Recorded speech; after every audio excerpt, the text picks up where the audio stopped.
Hey everybody, and welcome to the channel. Let me ask you a question. Did you know that for even 1 second of delay on your web page load time, it could be costing you 7% of your conversions? Yeah, that's not just theory, that is real money walking out of the door of your business. Hey everybody, I'm Scott Moore, and today we're going to talk about why web page speed is not a nice to have any longer, but it's actually critical to your business. Whether you're running an e-commerce website, a blog, or a corporate site, web page speed matters.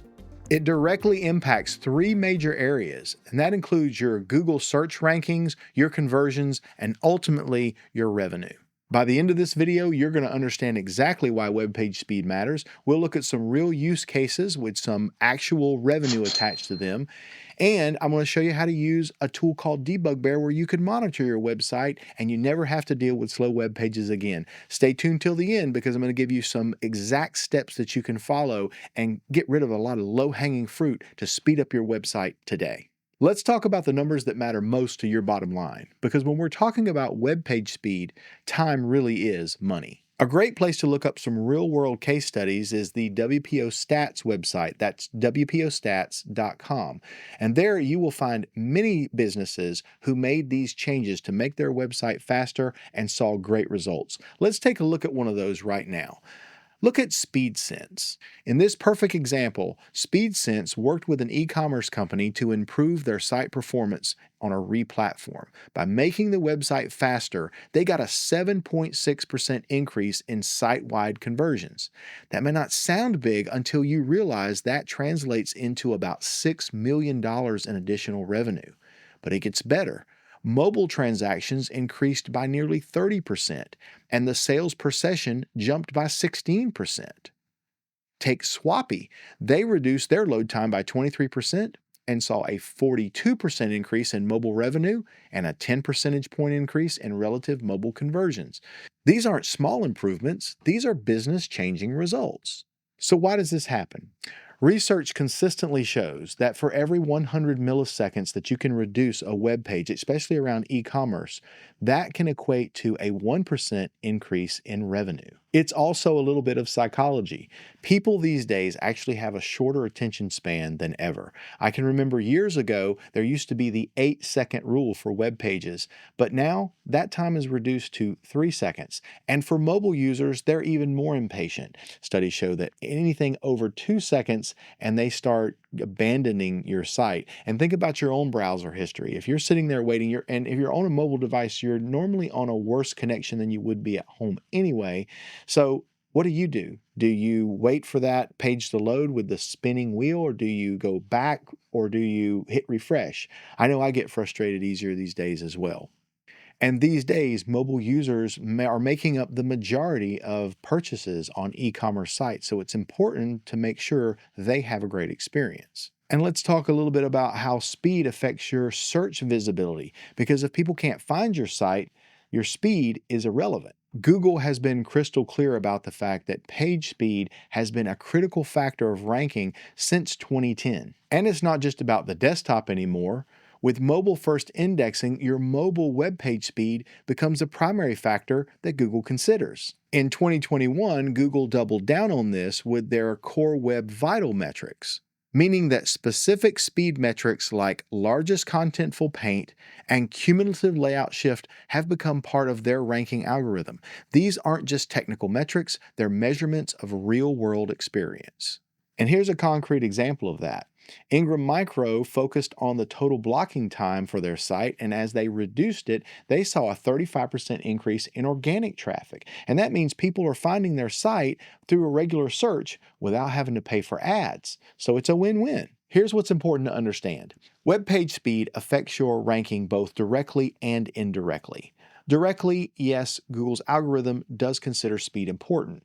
However, indirectly, slow websites affect user behavior metrics that Google also tracks. So think about bounce rates, or the amount of time spent on your site, or the number of web pages visited per session. When your site is slower, users are going to leave more quickly, and that tells Google that your site is not providing either relevant or valuable information, so your ranking is going to be lower. With mobile-first indexing, Google predominantly uses the mobile version of your content for its ranking and indexing. So if your mobile site is slow, you're not just losing mobile visitors, you're potentially losing rankings across all devices. And that's a double hit on your search visibility. So why exactly are websites slow? Because understanding this will tell you what you need to monitor and what to fix, right? When someone visits your website, there are dozens of things that are happening in the background. The server has to respond to the request, connect to a database, and pull down all this information and send it in the form of files like HTML files and style sheets, images, JavaScript files, and many times calling third-party scripts from other web servers. Some of these steps take longer than others, and some of these steps are dependent on other steps before they'll either finish rendering or downloading. Here's a list of the common culprits that we see. You can have unoptimized images that are massive in file size. You can have too much JavaScript blocking an initial page render. You can have slow server response times or a lack of proper caching. Too many third-party scripts loading simultaneously will also slow your website down. This is why looking at Google's Core Web Vital metrics are so valuable, because they measure what users are actually experiencing. You have largest contentful paint. This measures how long it takes for the main content to load. Ideally, you'd like that under 2.5 seconds. You also have interaction to next paint, which measures how quickly your site responds to user interactions. Under 200 milliseconds would be great. And cumulative layout shift measures visual stability, which means how much your page jumps around as it loads. And we'd like to see that under 0.1. These aren't just numbers, these represent real user frustration. If your cumulative layout shift is messed up, then users could click on the wrong button while they're waiting on the page to load, or if your next paint is taking a long time, users may click over and over again trying to get it to work. This brings us to monitoring, because you can't fix what you don't measure, and your performance is probably changing constantly. Your website speed is going to be affected by a lot of different factors, and that could be user location, the device that they're on, their network conditions, the load that the server may be under at the time, or even the time of day. And if you're running a one-time speed test inside of your corporate LAN, you may not see what your real users are seeing in terms of those times, and it may not be run under peak traffic times either. This is why a more comprehensive solution like Debug Bear comes in really valuable. Instead of just running these manual speed tests from one location, you can be continuously monitoring your site from multiple locations, emulating multiple types of users, and even getting real-time insights into what your users are actually experiencing with their real user monitoring. Debug Bear can track the metrics that actually matter for both SEO and user experience. It looks at your core web vital scores, page load times, and user experience metrics with real user monitoring, not just synthetic testing. The alert system is very crucial. When performance degrades, maybe you put a new plugin or updated code, you're notified immediately instead of discovering it weeks later when you notice conversions have dropped. You can also look at historical data, so you can find out on the graphs when conversions dropped. Did they drop when the web page took longer? And that can prove that you're either losing money or gaining money by making your website faster. So now you've got a way to monitor it, but we still need to take some action, because this knowledge without action isn't going to get you anywhere. So let's look at some things that you can do to actually make your website faster today. First, run a baseline test. Use Google PageSpeed Insights, Debug Bear's free test to see where you currently stand. Don't skip this. You need to know a starting point. Secondly, set up continuous monitoring. And whether that's Debug Bear or another tool, you need ongoing visibility into your site's performance.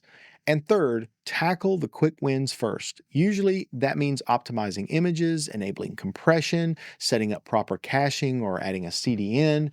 These often provide the biggest impact with the least amount of effort. Finally, and very importantly, create a performance budget for your website and look at certain goals that you want to meet, like making sure you meet all of the Core Web Vitals metrics best cases, and shoot for that, and also market the success when you do meet those goals. Treat these as business requirements, not just nice to haves. Let's just review a couple of things that we covered today. First of all, even a 1-second delay in page time can affect your conversions. 100 milliseconds actually matters.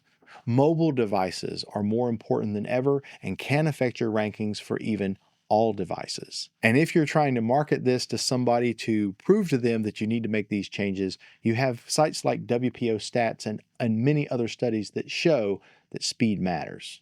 Speed and performance isn't just about technology. It's about user experience. It's about your search rankings. It's ultimately about the success of your business.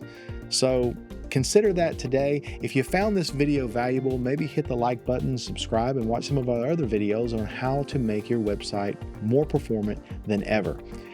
And how is your web page ranking? Do you know what your ranking is? Do you know how long it takes your web page to load? Maybe put a comment in below and let us know if maybe you're doing well or maybe you've got some work to do.